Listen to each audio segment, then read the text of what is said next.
اعوذ باللہ من الشیطان الرجیم، بسم اللہ الرحمن الرحیم، السلام علیکم ورحمۃ اللہ وبرکاتہ۔ اللہ رب کریم ارشاد فرماتے ہیں، ایمان والو اپنے وعدے پورے کرو، اس لیے کہ تم سے تمہارے وعدوں کے بارے میں سوال کیا جائے۔ رسول اللہ صلی اللہ علیہ وسلم نے ارشاد فرمایا، جس میں عہد کی پاسداری نہیں پائی جاتی اس میں دین نہیں پایا جاتا۔ اسی طرح ابو ہریرہ کہتے ہیں کہ رسول اللہ صلی اللہ علیہ وسلم نے ارشاد فرمایا، اللہ سبحانہ تعالیٰ قیامت کے روز 3 آدمیوں کی طرف سے جھگڑا کریں گے۔ ان کے اللہ کہتے ہیں کہ میں روز قیامت 3 آدمیوں کی طرف سے لڑوں گا، ان کا وکیل بن کر جھگڑا کروں گا۔ ایک وہ بندہ جس نے میرے نام پر عہد کیا اور پھر دھوکہ دیا، ٹھیک ہے نا، 2 لوگ اور ہیں، لیکن ایک وہ جس نے میرے نام سے عہد کیا اور پھر دھوکہ دیا، تو عہد کا سوال ہوگا۔ اسی طرح آپ کو پتہ ہے کہ منافقت کی جو خصلتیں ہیں 4، ان میں سے ایک کیا ہے؟ عہد کرنا اور عہد پر سے پھر جانا۔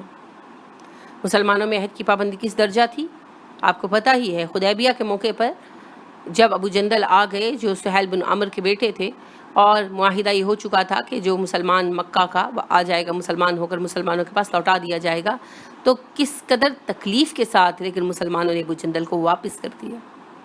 یہ ہے عہد کی پاسداری، ہر حال میں اپنا وعدہ پورا کرنا ہے، چاہے اس کی کوئی بھی قیمت چکانی پڑے۔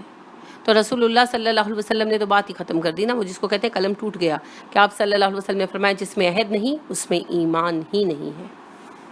تو ہر حال میں اپنا وعدہ پورا کریں۔ کئی چیزوں کو ہم اہمیت نہیں دیتے نا، جیسے کوئی کہتا ہے فلاں دن میرے گھر آنا، ہاں جی ضرور آئیں گے، اب وعدہ کر لیا آپ پہنچے ہی نہیں، پہلے ہی سوچیں پورا کر سکتے ہیں یا نہیں کر سکتے۔ اسی طرح کئی وعدے بلا سوچے سمجھے، جیسے کسی کی مدد کا وعدہ کر لیتے ہیں، میں آپ کا کام کرا دوں گا جی، بغیر یہ سوچے کہ کرا سکتا ہوں یا نہیں کرا سکتا، بعد میں پتہ چلا کرا ہی نہیں سکتا، آپ چھپتے پھرتے ملتے نہیں، کسی سے پیسے دینے کا وعدہ کر لیا اب دے نہیں سکتے۔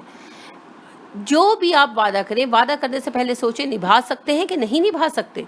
اگر نبھا سکتے ہیں تو وعدہ کریں، نبھا نہیں سکتے تو بالکل وعدہ مت کریں۔ انہیں کہیں کہ جی میں کوشش کروں گا، میرے بس میں نہیں ہے۔ جیسے آپ فرض کریں کہ کہیں جانا ہے اور کوئی آپ کو انوائٹ کر رہا ہے، تو پتہ نہیں میاں لے کر جائیں یا نہ لے کر جائیں، ان کے پاس ٹائم ہو یا نہ ہو، لے جا سکتے ہو نہ لے جا سکتے ہو، تو ان کو کہیں کہ میں گھر جا کر بات کروں گی، دیکھوں گی، اگر ممکن ہوا تو آؤں گی۔ مت کہیں کہ ہاں ضرور آؤں گی، بعد میں پھر جب 2 ماہ بعد ملاقات ہو گلا کہ تم نے وعدہ کیا تھا ہی نہیں، ہاں نہیں وہ میاں لے کر ہی نہیں آئے، ہائی کیا کروں، وہ تو ایسے وہ تو ویسے۔ ایک تو عہد کی خلاف ورزی بھی ہو گئی اور دوسری طرف میاں کی برائی بھی ہو گئی۔ نہیں، کوئی ضرورت نہیں ہے، پہلے ہی سوچیں، امکانات کا جائزہ لے کر وعدہ کریں، اور جب وعدہ کر لیں تو پھر وعدہ ایفا کریں۔